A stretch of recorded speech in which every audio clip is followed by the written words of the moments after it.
अस्सलाम वालेकुम। कैसे हैं सब लोग? उम्मीद है ठीक ठाक होंगे, खैरियत से होंगे। बुक है हमारे पास जू 505। टॉपिक है हमारे पास 32। और इसमें हमने पढ़ना है मेम्ब्रेन्स के बारे में। मोर देन बैरियर्स, इस बात का क्या मतलब है कि जो मेम्ब्रेन्स हैं वो सिर्फ प्रोटेक्टिव केस नहीं है सेल के अराउंड, और ना ही सिर्फ ये कि वो सिर्फ सेल को सपोर्ट देती हैं, प्रोटेक्शन देती हैं। इसके अलावा ढेरों काम हैं जो मेम्ब्रेन्स करती हैं। और नेक्स्ट कुछ टॉपिक्स में हम उन्हीं चीज़ों को रिपीटेडली डिस्कस करेंगे, स्टेप बाय स्टेप, कि क्या मेम्ब्रेन्स करती हैं और क्या नहीं करती। सबसे पहला है इंफॉर्मेशन प्रोसेसिंग। इस बात का क्या मतलब हुआ कि जब कोई स्टिमुलस जो है वो सेल की प्लाज्मा मेम्ब्रेन की रिसेप्टर साइड पे आता है, तो वो उस सिग्नल को रिसीव करती हैं, उसको अंडरस्टैंड करती हैं और causing some effect inside the cell, और सेल के अंदर उसका कुछ रिस्पॉन्स प्रोड्यूस करती हैं। इसको कहा जाता है इंफॉर्मेशन प्रोसेसिंग। यानी कि उसको जब स्टिमुलस मिलता है किसी भी चीज़ के बारे में, किसी भी काम के बारे में, तो वो जो है उसको रिसीव करती है, और रिसीव करने के बाद जो है उसको प्रोसीड करती है। मतलब कि उस रिसेप्टर का कोई ना कोई इफेक्ट जो है वो प्रोड्यूस होता है इनसाइड द सेल।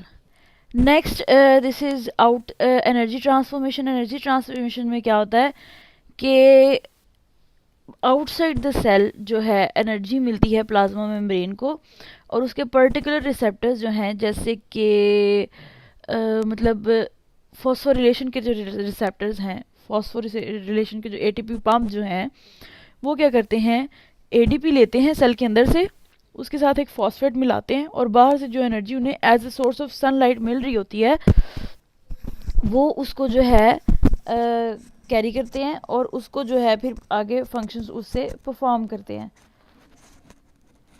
ठीक हो गया। फंक्शन में क्या उन्होंने परफॉर्म करना होता है कि उन्होंने उस एनर्जी को, एटीपी को, सॉरी, वो सनलाइट को उन्होंने एडीपी से एटीपी बनाने में यूज़ करना होता है। मीन के उन्होंने एटीपी प्रोड्यूस करने होते हैं यूजिंग दैट पर्टिकुलर एनर्जी।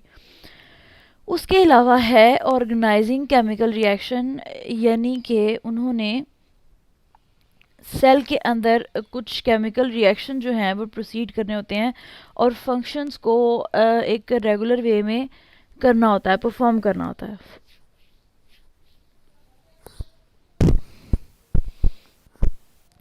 अच्छा जी, यहाँ पे लिखा हुआ है each protein carries out a single chemical reaction. The product of first reaction must diffuse to reach the site of second reaction. यानी कि इसमें क्या होता है,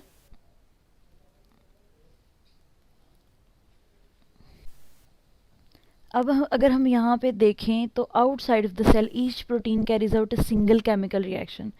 उसने क्या करना है, जब एक रिएक्शन वो फॉर्म कर रही है, एक प्रोटीन जो उसमें प्रेजेंट है, उसकी प्रोडक्ट जो है वो रीच करेगी दूसरी साइड तक, और जब वो दूसरी साइड तक रीच करेगी तो उसके बाद वहाँ पे एक केमिकल रिएक्शन कोई और प्रोटीन जो है वो परफॉर्म करेगी। ठीक हो गया। तो इस तरह से जो सेल मेम्ब्रेन है, ये सारा उन्होंने वही उसका स्ट्रक्चर जो है वो एक्सप्लेन किया हुआ है। मीन के वो कैसे फॉस्फोरिलेशन, सॉरी, यानी कि सेल मेम्ब्रेन के जो फॉस्फोलिपिड्स होते हैं उनका क्या स्ट्रक्चर होता है, और वो कैसे किस तरह से अरेंज हुए होते हैं उसके अंदर।